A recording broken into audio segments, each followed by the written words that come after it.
स्कंद 3 अध्याय 28 अष्टांग योगाचा विधी। श्री भगवान म्हणतात, हे माते, आता मी तुला सबीज ध्येय स्वरूपाच्या आलंबनाने युक्त योगाचे लक्षण सांगतो। त्यामुळे चित्त प्रसन्न होऊन परमात्मा मार्गाकडे प्रवृत्त होते। शास्त्राने सांगितलेल्या स्वधर्माचे यथाशक्ती पालन करणे, शास्त्र विरुद्ध आचरणाचा त्याग करणे, प्रारब्धानुसार जे काही मिळेल त्यात संतुष्ट राहणे, आत्मज्ञानी लोकांच्या सानिध्यात राहणे, विषय वासना वाढविणाऱ्या कर्मांपासून दूर राहणे, संसारातून मुक्त करणाऱ्या धर्मावर प्रेम करणे, पवित्र आणि परिमित आहार घेणे, नेहमी एकांत आणि निर्भय अशा स्थानी राहणे, मन, वाणी आणि शरीराने कोणत्याही जीवाला त्रास न देणे, सत्य बोलणे, चोरी न करणे, आवश्यकतेपेक्षा अधिक वस्तूंचा संग्रह न करणे, ब्रह्मचर्याचे पालन करणे, तपश्चर्या करणे, अंतर्बाह्य पवित्र राहणे, शास्त्रांचे अध्ययन करणे, भगवंतांची पूजा करणे, मौन पाळणे, उत्तम आसनांचा अभ्यास करून स्थिर बसणे, हळूहळू प्राणायामाने श्वासावर नियंत्रण ठेवणे, मनाच्या सहाय्याने इंद्रियांना विषयांपासून दूर करून हृदयात आणणे, मूलाधार इत्यादी कोणत्याही एका चक्रात मनासहित प्राणाला स्थिर करणे, नेहमी भगवंतांच्या लीलांचे चिंतन करणे आणि चित्ताला सम राखणे, तसेच व्रत, दानादी दुसऱ्या साधनांनी सुद्धा सावधानतेने प्राणांवर नियंत्रण ठेवून बुद्धीच्या द्वारा आपल्या कुमार्गाकडे धावणाऱ्या चित्ताला हळूहळू एकाग्र करून परमात्म्याच्या ध्यानामध्ये लावावे। प्रथम आसनजय साधावा, नंतर प्राणायामाच्या अभ्यासासाठी पवित्र ठिकाणी आसन तयार करावे, त्याच्यावर शरीर सरळ आणि स्थिर ठेवून सुखपूर्वक बसून अभ्यास करावा। प्रथम डाव्या नाकपुडीने पूरक करून कुंभक करावा आणि उजव्या नाकपुडीने रेचक करावा, किंवा या उलट उजव्या नाकपुडीने पूरक करून कुंभक करावा आणि डाव्या नाकपुडीने रेचक करावा। यामुळे प्राणमार्ग शुद्ध होऊन चित्त स्थिर आणि निश्चल होईल। जसे वायू आणि अग्नीने तापविलेले सोने आपल्यातील मळ बाहेर काढून टाकते, त्याचप्रमाणे जो योगी प्राणवायूला जिंकतो त्याचे मन अतिशय लवकर शुद्ध होते। म्हणून योग्याने प्राणायामाने वात पित्तादी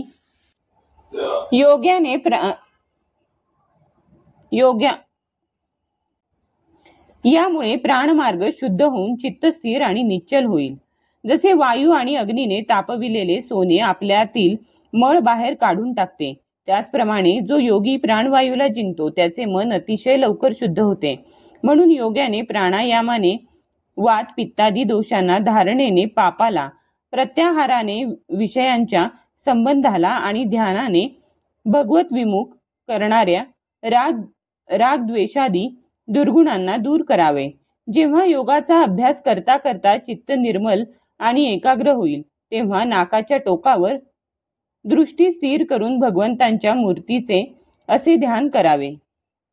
भगवंतांचे मुखकमल आनंदाने प्रफुल्लित आहे, नेत्र कमलकोशाप्रमाणे लालसर आहे, शरीर नील कमलदलाप्रमाणे श्यामवर्णाचे आहे, त्यांनी हातामध्ये शंख, चक्र आणि गदा धारण केली आहे, कमलातील केसराप्रमाणे त्यांचे पिवळे रेशमी वस्त्र शोभत आहे, वक्षस्थळावर श्रीवत्स चिन्ह आहे आणि गळ्यामध्ये कौस्तुभ मणी झगमगत आहे, वनमाला पायापर्यंत रुळत आहे, तिच्या चारी बाजूंनी भ्रमर सुगंधाने मोहित होऊन मधुर गुंजारव करीत आहेत, अंग प्रत्यांगांवर मौल्यवान हार, कंकणे, किरीट, बाजूबंद आणि नुपुरे इत्यादी अलंकार विराजमान आहेत, कमरेला कमरपट्ट्याच्या लडी त्यांची शोभा वाढवित आहेत, भक्तांचे हृदय कमल हेच त्यांचे आसन आहे, त्यांचे अतिशय दर्शनीय श्याम सुंदर शांत स्वरूप मन व नेत्रांना आनंदित करणारे आहे. त्यांची अत्यंत सुंदर अशी किशोर अवस्था आहे. ते भक्तांच्या वर कृपा करण्यासाठी आतुर झालेले आहेत. मोठी मनोहर मूर्ती आहे. नेहमी सर्व लोकांनी त्यांना वंदन केले आहे. त्यांचे पवित्र यश परम कीर्तनीय आहे आणि ते पुण्यश्लोक भक्तांचेही यश वाढविणारे आहेत. अशा प्रकारे श्री नारायण देवांचे संपूर्ण अंगांसहित जोपर्यंत मन चित्त तेथून हटत नाही तोपर्यंत ध्यान करावे. भगवंतांच्या सर्व लीला अतिशय दर्शनीय आहेत. म्हणून आपल्या आवडीनुसार उभे असलेले, चालत असलेले, बसलेले, पहुडलेले किंवा अंतःकरणात स्थित असलेले अशा त्यांच्या स्वरूपाचे विशुद्ध भावयुक्त चित्ताने चिंतन करावे. अशा प्रकारे योग्याची जेव्हा खात्री होईल की भगवत स्वरूपात चित्त स्थिर झाले आहे तेव्हा त्यांच्या सर्व अवयवांमध्ये लागलेल्या चित्ताला विशेष रूपाने एकेका अवयवांमध्ये लावावे. प्रथम भगवंतांच्या चरणकमलांचे ध्यान करावे. ती वज्र, अंकुश, ध्वज आणि कमल या मंगल चिन्हांनी युक्त आहेत. तसेच ती आपल्या उंच व लाल शोभामय नख चंद्रमंडलाच्या चंद्रिकेने भक्तांच्या हृदयातील अज्ञान रूप घोर अंधकार दूर करतात. ही चरणकमले धुतलेल्या पाण्यापासूनच जी नद्यांमधील श्रेष्ठ गंगा नदी प्रगट झाली होती तिचे पवित्र जल मस्तकावर धारण केल्यामुळे श्री महादेव अधिक मंगलमय झाले. ती ध्यान करणाऱ्यांसाठी पापरूप पर्वतावर सोडलेल्या इंद्राच्या वज्राप्रमाणे आहेत. भगवंतांच्या अशा चरणकमलांचे चिरकालपर्यंत चिंतन करावे. नंतर भवभयहारी अजन्मा श्रीहरीच्या दोन्ही पिंढऱ्या तसेच गुडघ्यांचे ध्यान करावे. ज्यांना विश्वविधाता ब्रह्मदेवाची माता सुरांनी वंदिलेली कमललोचना लक्ष्मी आपल्या मांड्यांवर ठेवून आपल्या कांतिमान हातरूप पल्लवांनी हळुवारपणे चुरत असते. अळशीच्या फुलाप्रमाणे नीलवर्ण आणि बलवान अशा गरुडाच्या खांद्यावर शोभणाऱ्या पर्वतांच्या मांड्यांचे ध्यान करावे. त्यानंतर ज्यावर सोन्याचा कमरपट्टा शोभत आहे अशा टाचेपर्यंत नेसलेल्या पितांबराने आच्छादित नितंबाचे ध्यान करावे. नंतर जेथून ब्रह्मदेवाला आधारभूत सर्व लोकमय कमळ प्रगट झाले अशा संपूर्ण लोकांचे आश्रयस्थान असलेल्या भगवंतांच्या पोटावर असणाऱ्या नाभी सरोवराचे ध्यान करावे. नंतर प्रभूंच्या श्रेष्ठ अशा पाचूच्या मण्याप्रमाणे असणाऱ्या दोन्ही स्तनांचे चिंतन करावे जे वक्षस्थळावर पडलेल्या शुभ्र मोत्यांच्या हाराच्या किरणांमुळे गौरवर्णाचे दिसतात. यानंतर महालक्ष्मीचे निवासस्थान आणि लोकांचे मन व नेत्रांना आनंद देणाऱ्या पुरुषोत्तम भगवंतांच्या वक्षस्थळाचे ध्यान करावे. मग सर्व लोकांना वंदनीय भगवंतांच्या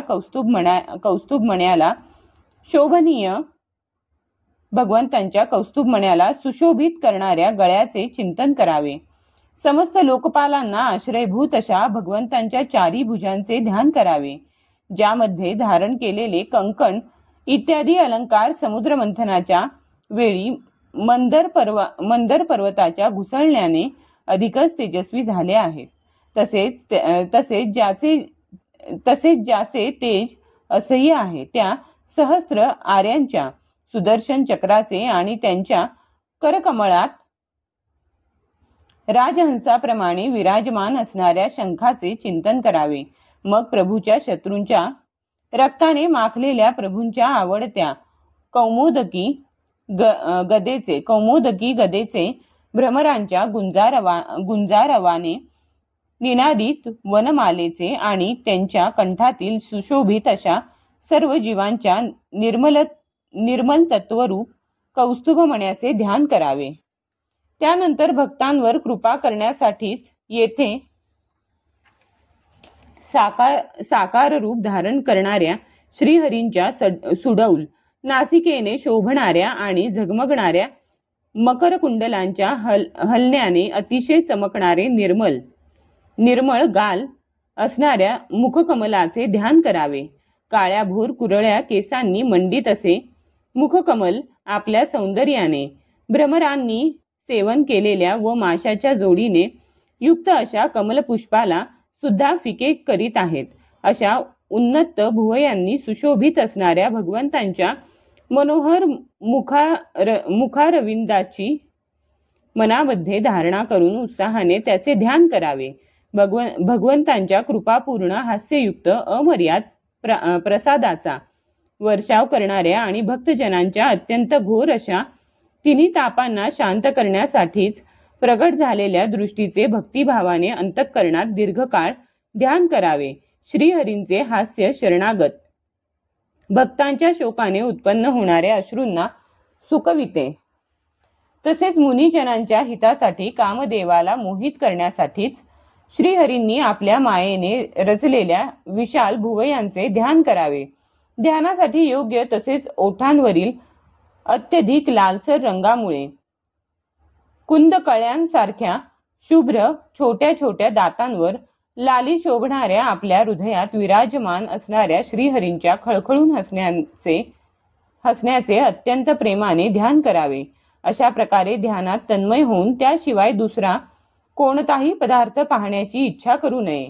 अशा प्रकारे ध्यानाच्या अभ्यासाने साधकाचे श्रीहरींविषयी प्रेम उत्पन्न होते. त्याचे हृदय भक्तीने भरून येते. आनंद अतिरेकाने शरीर रोमांचित होऊ लागते. उत्कंठाजनित प्रेमाश्रूंच्या धारांत तो वारंवार आपल्या शरीराला न्हाऊ घालतो आणि नंतर मासे पकडण्याच्या गळाप्रमाणे श्रीहरींना आपल्याकडे आकर्षित करण्याचे साधन असलेल्या आपल्या चित्तालाही हळूहळू ध्येयवस्तूपासून बाजूला सारतो. जसे तेल संपल्यानंतर दिव्याची ज्योत आपल्या कारणरूप तेजतत्वामध्ये लीन होऊन जाते. त्याचप्रमाणे आश्रय विषय आणि आसक्तीरहित होऊन मन शांत ब्रह्माकार होते. ही अवस्था प्राप्त झाल्यावर जीव गुणप्रवाह रूप देहादी उपाधीपासून वेगळा झाल्यामुळे एका परमात्म्यालाच सगळीकडे व्यापून असलेला पाहतो. योगाभ्यासाने प्राप्त झालेल्या चित्ताची अविद्यारहित लयरूप निवृत्ती झाल्याने आपल्या सुखदुःख विरहित ब्रह्मरूप स्थितीत स्थिर होऊन परमात्मा तत्वाचा साक्षात्कार करून घेतल्यावर तो योगी ज्या सुखदुःख भोगण्याला प्रथम अज्ञानाने आपले स्वरूप समजत होता, त्याला आता तो अविद्यारूपी अहंकारात पाहतो. जसे मदिरेने धुंद झालेल्या पुरुषाला आपल्या कमरेवरच्या वस्त्राची शुद्ध राहत नाही, तसे अंतिम अवस्थेला प्राप्त झालेल्या योग्यालाही आपल्या देहाचे उठणे बसणे किंवा दैववशात कुठे जाणे किंवा परत येणे याविषयी काहीच ज्ञात नसते, कारण तो परमानंदमय स्वरूपात स्थिर असतो. त्याचे शरीर पूर्वजन्मींच्या संस्कारांच्या अधीन असते. म्हणून जोपर्यंत त्याचे पूर्वीचे प्रारब्ध शिल्लक आहे तोपर्यंत तो इंद्रियांसह जिवंत असतो. परंतु ज्याला समाधीपर्यंत योगाची स्थिती प्राप्त झाली आहे आणि ज्याने परमात्म तत्वाला चांगल्या प्रकारे जाणले आहे, तो सिद्ध पुरुष साऱ्या प्रपंचासह या शरीराचा स्वप्नात जाणवणाऱ्या शरीराप्रमाणे पुन्हा स्वीकार करीत नाही. पुन्हा त्यात मी माझेपण ठेवीत नाही. जसे अत्यंत स्नेहामुळे पुत्र आणि धनामध्ये वाटणारा आपलेपणा विचारांती नाहीसा होऊन मनुष्य त्यांच्यापासून स्वतःला वेगळा मानतो, त्याप्रमाणे योगी ज्या देहाला आपला आत्मा मानत होता त्यापेक्षा आपण वेगळाच असल्याचे जाणतो. जसे कोलीत ठिणगी किंवा स्वतःपासून उत्पन्न झालेला धूर, तसेच अग्निरूप झालेले लाकूड यांहून अग्नी वेगळा आहे, त्याचप्रमाणे भूत, इंद्रिये, अंतःकरण, जीव आणि प्रकृती यांहून साक्षी असलेल्या ब्रह्मसंज्ञक पुरुषोत्तम वेगळा आहे. जसे देहदृष्टीने जरायुज, अंडज, स्वेदज आणि उद्भिज चारी प्रकारचे प्राणी पंचभूत मात्र आहेत. तसेच संपूर्ण जीवांमध्ये आत्म्याला आणि आत्म्यामध्ये सर्व जीवांना अनन्य भावाने व्यापलेले पहावे. जसा एकच अग्नी निरनिराळ्या लाकडांत त्यांच्या वेगळेपणामुळे निरनिराळ्या आकाराचा दिसतो, तसेच देव मनुष्यादी शरीरात राहणारा एकच आत्मा आपल्या आश्रयांच्या गुणभेदामुळे भिन्न भिन्न प्रकारचा भासतो. म्हणून भगवंतांचा भक्त जीवाच्या स्वरूपाला झाकणाऱ्या कार्यकारण रूपाने परिणामाला प्राप्त झालेल्या भगवंतांच्या या अचिंत्य शक्तिमय मायेला भगवंतांच्या कृपेनेच जिंकून आपल्या वास्तविक स्वरूपात ब्रह्मरूपात स्थित होतो. अध्याय 28 समाप्त.